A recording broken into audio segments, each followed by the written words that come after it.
Welcome back. President Trump said late this afternoon that peace talks with the Taliban are dead, but he's defending his decision to invite Taliban leaders and then disinvite Taliban leaders to a meeting at Camp David.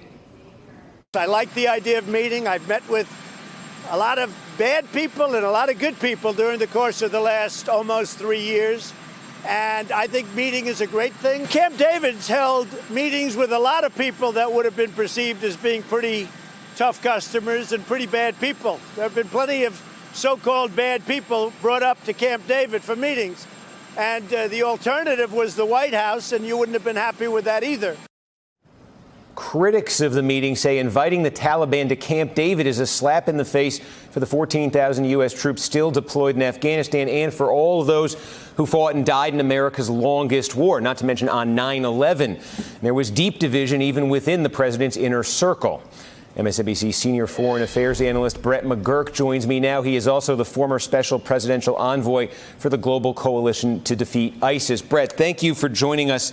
Let me take this in a couple different pieces because there's the broader question of talks with the Taliban, and there's this more narrow and immediate question of should the president have been entertaining inviting Taliban leaders to Camp David under any circumstances? Look, this whole thing is quite bizarre, but it's emblematic of Trump's entire foreign policy, just really seat of the pants. But this is really quite serious. Look, I think fundamentally, no, the Taliban should never step foot in Washington, let alone Camp David, on the eve of a commemoration of the 9/11 attacks. It's just something I think that there's really bipartisan consensus, it seems, is a bad idea. But look, these talks have been going on for 8 months. I mean, Ambassador Khalilzad has been leading a process of negotiations with the Taliban for 8 months. And there was never a ceasefire associated while the talks are underway. The Taliban has been conducting attacks throughout this period. Almost 16 Americans have been killed. So the question is, where was President Trump when these talks were going on? Was there any process in which there was a check-in with him so he understands what's happening? Because what's happened now is he's injected himself and it's basically blown up the entire process. And then so the big question now is, where do we go in Afghanistan?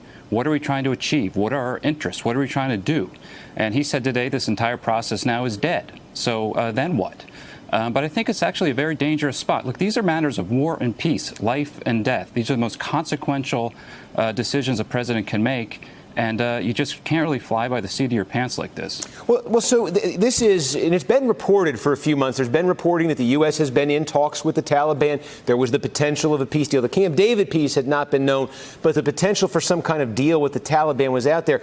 Take Americans through this. Layman like me, when you hear the Taliban, you think of 9/11. You think of the folks who gave safe harbor to the people who attacked this country on 9/11. And now you fast forward about 2 decades and you say, well, if you want to get these 10,000 plus American troops out of Afghanistan, there has to be some kind of deal struck with the Taliban. How do you do that with a group like that?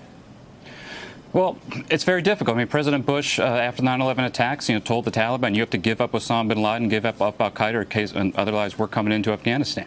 And they wouldn't do that. I mean, the principle behind these talks, and I think it was worth a shot, was that the Taliban would actually agree at the end of the day to work with the Afghan government in some sort of peace arrangement to de-escalate the overall level of violence in Afghanistan and reduce the ability of al-Qaeda terrorists to have safe haven in that country.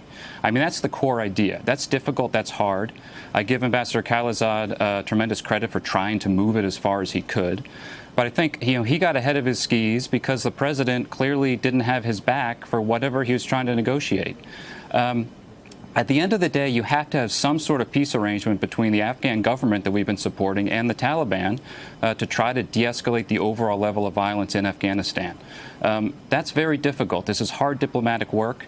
But, the president just injected himself into this process here, and now it seems to be all the way back at square zero. And the big question is, where do we go now in Afghanistan? Secretary Pompeo yesterday is talking about kind of escalating the war now. Is that really what we want to do? So I just think we got to step back. This is all theatrics. This is crazy. This is a war going on. We have Americans fighting and dying. And we have to think about, what are we trying to achieve? What are the resources we as a country, that means the White House, the Congress has to be part of this conversation. What resources are we willing to dedicate? What are our allies prepared to do? And try to have some coherence to this. Otherwise, the war could escalate and get even worse. Very quickly, next month marks the 18th anniversary, 18-year anniversary of the start of the war with Afghanistan. Can you envision a time in the near future when the war in Afghanistan is in the past tense? Well, look, Afghanistan's always going to be a violent place. It's Afghanistan. And we have to remind ourselves of that. It is Afghanistan. It's going to be violent. The question is, what are we trying to achieve there? I think we want to make sure that al-Qaeda, ISIS, groups like that cannot have safe haven in which they can plan and plot attacks against us. I think we want to be sure that the government that we've been supporting for a long time, that has grown in capacity, does not simply collapse and we open up a vacuum, we go back to where we were before the attacks of 2011. That would be a real disaster. So the question is, how do we right-size the force? What is the force posture we want that is sustainable? That means we are not expending American lives in Afghanistan anymore, but we are there to support the Afghans. We are there to provide them some logistics and intelligence support. And I think there is a mission set that you can do that, and it does not require the Taliban to come to Camp David. We have to work with our Afghan partners and really try to think our way through this. And that's not happening inside the administration. All right, Brett McGurk, thank you for taking a few minutes. We appreciate that. When we come back, I'm going to make you an offer you can't refuse.